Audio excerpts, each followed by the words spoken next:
ചേട്ടാ ഈ പേടി കിട്ടു വയ്യ. നല്ല പണി കിട്ടുന്നാ തോന്നണേ. നോക്ക് ഇരുട്ടാവാറായി.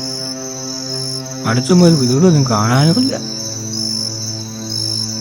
വല്ല കലുവയോ കരടിയോ വല്ലതും പിടിക്കുമെന്നാണ് ഇപ്പം എൻ്റെ പേടി.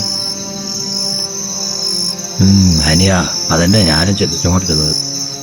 എന്തെങ്കിലും ഒരു വഴി ഉണ്ടാവുമെന്ന് വിചാരിക്കുക. നമ്മളെ നാട്ടുകാർ പറഞ്ഞത് കേൾക്കണ്ടായിരുന്നു. അവർ പറഞ്ഞതായി സ്ഥലത്തിനെ കുറിച്ച്. അല്ല ചേട്ടാ, ചേട്ടനത് കേട്ടോ? കഴിവുകളുടെ കാര്യം പറഞ്ഞോളൂ. അപ്പോഴത്തേക്കും കഴിവ് എന്ത് എത്തിയെന്നാ തോന്നണേ. ചേട്ടാ എന്താ നമ്മൾ ചെയ്യുക? എനിക്കാണെങ്കിൽ വലിയ മരണം മുമ്പൊന്നും കയറാനോ അറിയില്ല. നമുക്ക് ഭാഗ്യമുണ്ടെന്നാ തോന്നണേ. നോക്ക്, അവൻ വരുന്നത് മനുഷ്യരല്ലേ. പല കവമ്പോലും അല്ലാതെ വിചാരിക്കുക.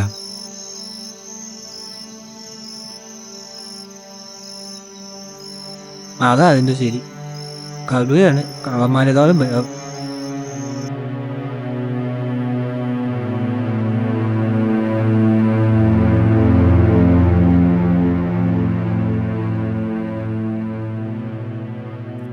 അതെ,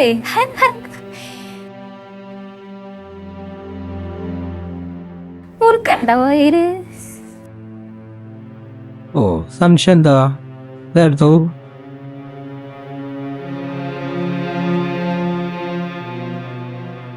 ഓ സന്തോഷം. എന്താ അത് നമ്മളെ കത്തി കാണിച്ച് പേടിപ്പിക്കണം? അല്ല എന്തപ്പോ ഇവിടെ ചെയ്യണം ഈ സമയത്ത്? വഴി തെറ്റിയ ഇവിടെ സാധാരണ ആരും ഇതിനെ കറങ്ങിയതൊക്കെ അറിയില്ല. നാട്ടിൽ ഉള്ളത് ഒരു അപകടം പിടിച്ച സ്ഥലമെന്നാണ്.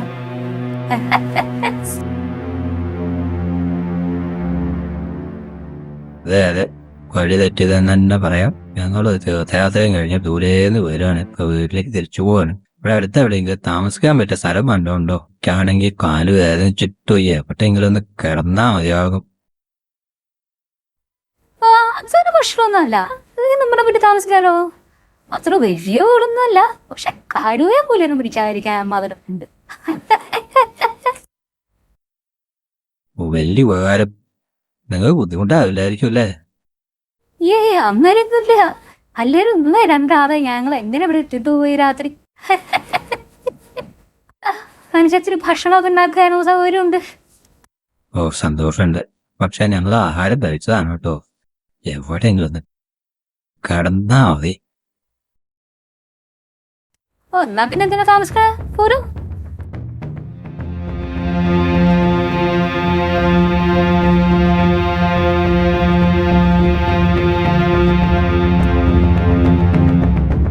അടിപൊളി വീടാണല്ലോ.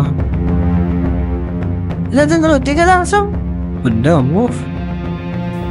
ജന പോകുന്നവർക്കൊക്കെ അത്യാവശ്യം വേണ്ട പോലെ ചെയ്തു കൊടുക്കും. അവരെന്തെങ്കിലും തരും. അങ്ങനെയൊക്കെ കഴിഞ്ഞു കൊടുക്കും. എന്താ നമ്മുടെ സ്വന്തമാണല്ലേ.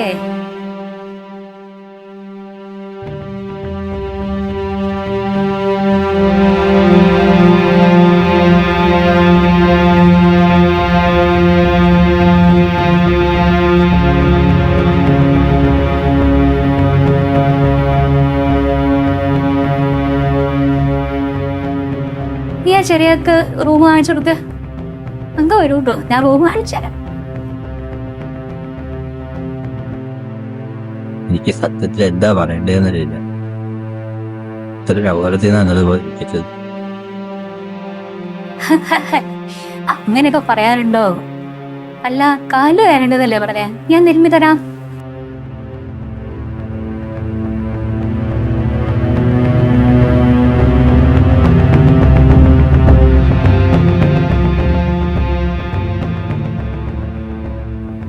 ബാഗ് എപ്പോഴും തരാനെടുത്ത് വെച്ചിരിക്കുന്നത് ഓർക്കതിന് ബുദ്ധിമുട്ടാവില്ലേ? അതൊരു സന്ദേശം വെച്ചോളൂ. അത് പറ്റില്ല കേട്ടോ. അതിനകത്ത് ഞാൻ പ്രാർത്ഥിക്കുന്ന ഒരു ബുക്കുണ്ട്. അത് കയ്യെത്തണ ദൂരത്തില്ലെങ്കിൽ എനിക്ക് ഉറങ്ങാൻ പറ്റില്ല. അതുകൊണ്ടാ. ആ ബാഗ് അവിടെ നിന്ന് മാറ്റിക്കേ. അയ്യോ ഞാൻ പറഞ്ഞില്ലേ, അത് പറ്റൂല. ഇത്രയൊക്കെ ബുദ്ധിമുട്ടുള്ള സമയത്ത് ഞങ്ങൾ ഇത്രയൊക്കെ സഹായിച്ചിട്ട് ഞാൻ പറഞ്ഞ് ഇത്ര പോലും ഇത് ചെയ്യാൻ പറ്റില്ല അല്ലേ?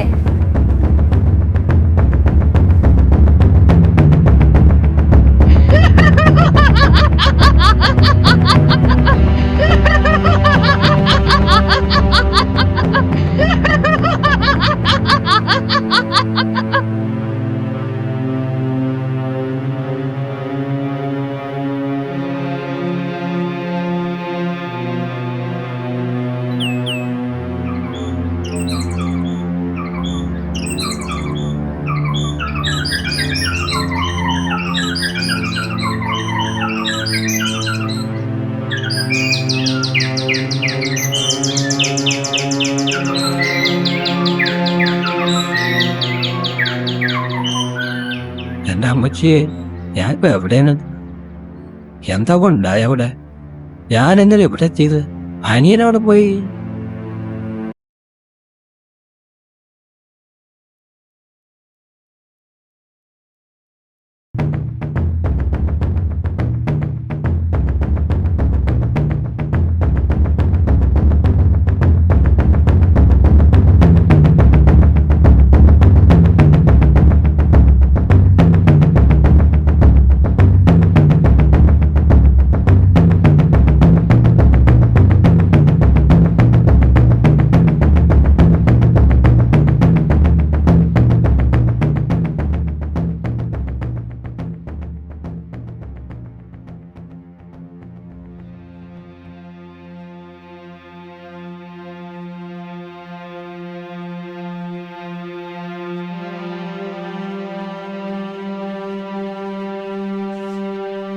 എന്താ മോശം അവിടെ കാണണേ?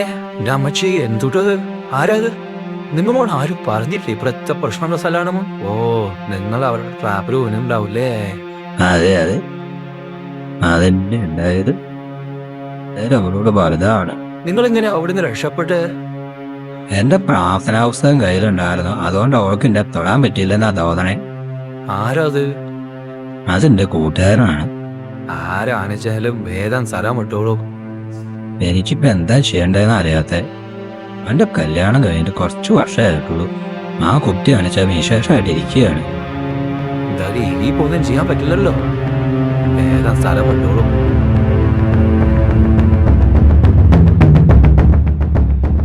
അങ്ങനെ ആദ്യത്തെ ഭാഗം അവർ കഴിഞ്ഞു. എന്തൊക്കെ അവിടെ ഉണ്ടായേ? ഇതൊരു പഴയ ഐതിഹ്യമാണ്. നമ്മുടെ നാട്ടിൽ ഇത്ര ചെക്ക് തിരക്കൊന്നും ഉണ്ടായിരുന്നില്ല. ചുരുക്കം ചില കാളവണ്ടി അല്ലാതെ മറ്റു വണ്ടികളൊന്നും തുടങ്ങിയിട്ടില്ല.